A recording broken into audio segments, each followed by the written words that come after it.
Big Poppa here. We're gonna take some Smithfield bacon, and we're gonna take some Chipotle Tabasco and some brown sugar, and we're gonna do what most think is impossible, make the bacon better. So we're just gonna lay it out here like this.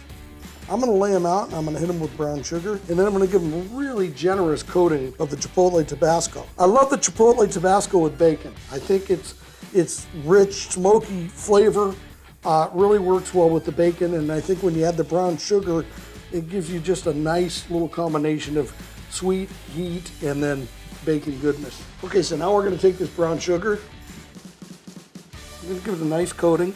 Okay, so nice even coating, and I'm gonna come back and I'm gonna pat it down a little bit, and then I'm gonna put the Chipotle and I'm gonna brush it in, and then it's going for its siesta in the old hickory smoker at 300.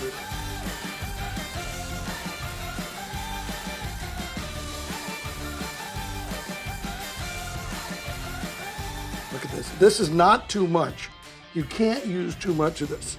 Tabasco's been around for 150 years and they never go out of style. It's just, I love cooking with it. I've always cooked with Tabasco and I love the different flavors. So now I'm gonna come in here with the basting brush. When this gets paired with Chipotle and the brown sugar, you'll never eat bacon any other way.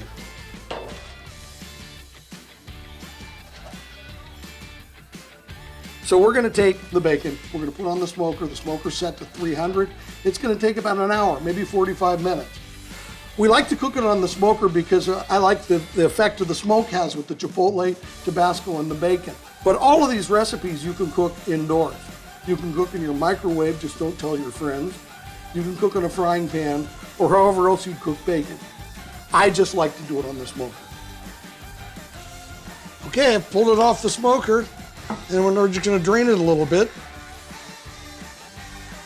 Big Poppa's Chipotle Tabasco brown sugar bacon.